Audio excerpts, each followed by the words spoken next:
Hi, I'm Wally. I'm with Darkroom Software. Today we're going to talk just a little bit about cables, connectors, and hubs. Dizzying array of things that go together to make a photo booth work, connecting the camera to the computer, computer to the printer, and all those things working together. And sometimes all those cables can vary and be different depending on your computer, your laptop, your camera. So we're going to talk just a little bit about those connectors and how that all comes together. To start off with, let's talk about printers. Now this is a Brava 21, but all printers are about the same and similar as far as connectors go.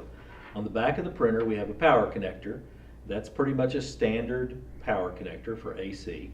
But down here in this corner we have the USB port where the printer plugs into the computer. And that uses a cable like this right here. It's a standard USB printer cable.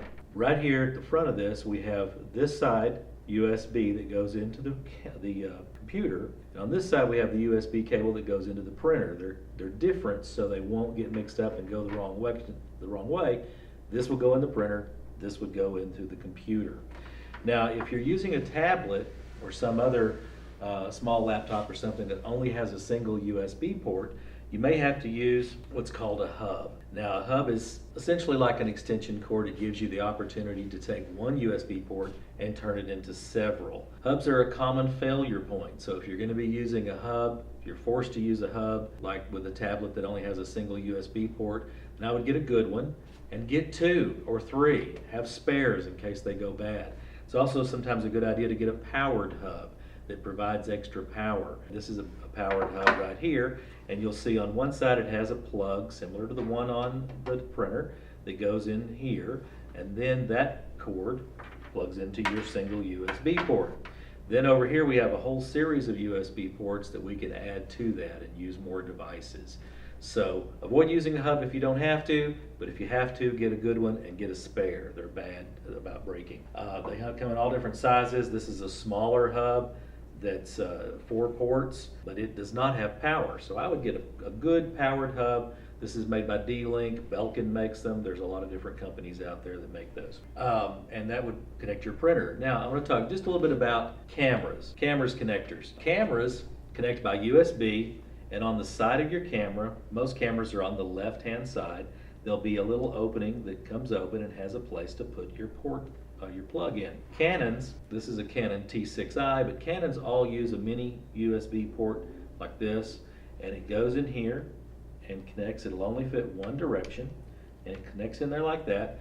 Then there's the common USB port that plugs into your computer, laptop, tablet, or hub. Pretty much all Canons use the same connector. That's one nice advantage of them. One cable will fit many different cameras. Nikon, on the other hand, different Nikon cameras use different connectors, so you want to make sure you get the proper connector for your camera, and make sure you have several spares in both cases. Cables are also a very common failure point, so I would always make sure you have plenty of spares. A typical cable like this might cost $5, but it could save your job if you have a broken one, and so have several spares. So anyway, Nikon uses a different kind of connector sometimes for different cameras. Sometimes they use the same as a Canon. Sometimes they use a radically different cable connector. So make sure you have the right cable for your particular camera and have spares. All right, now then let's talk just a tiny bit about video. Now video cables come in 3 major types depending on your hardware, your computer, your monitor.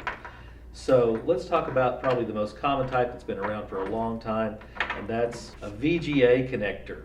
Okay, it stands for Video Graphics Array, in case you're wondering.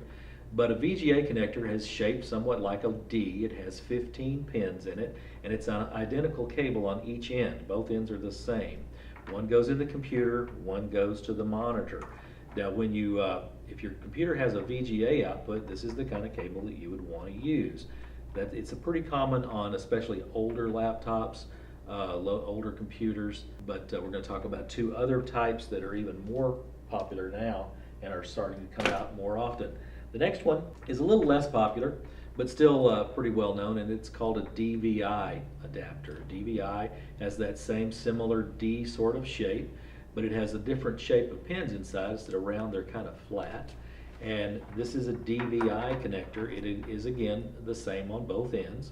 It goes one in the computer, one in the monitor, and that carries a digital signal, typically a higher quality signal than the VGA although in most applications you wouldn't be able to tell the difference visually looking at it. The last cable type that we're going to talk about when it comes to video is an HDMI, and this is a high definition cable. HDMI is it's simple, it's easy, it carries both audio and video if you're using audio and if your monitor supports audio, and it's the same on both ends. They only fit one direction, and they are more common on newer equipment, new monitors and new computers. So an HDMI like that. Again, cables are very inexpensive. I would have plenty of spares and extras on hand. Now, if your laptop, your tablet, whatever you're going to be using does not have an output for a secondary monitor, and you want to use a secondary monitor, there's one last adapter that we want to talk about, and that's a USB to video adapter. These little adapters can be had for around $50 or so. They're not extremely expensive. They have a USB plug on the one side that you plug in a mini USB, and then this plugs into a standard USB on your laptop, tablet, computer, whatever. This particular one has a DVI connector, but comes with adapters that lets you plug into that DVI adapter and turn it into other things. Like in this particular case, that makes it into a VGA adapter. So you can also get these that do HDMI. So if you want to add aftermarket to your laptop, tablet, computer, video to be able to use a secondary or even a third monitor, then you might need to do this if it doesn't have it built in. And that covers basically all the cables, connectors, and hubs and various things that might be involved in a photo booth operation. Until next time, have a great day.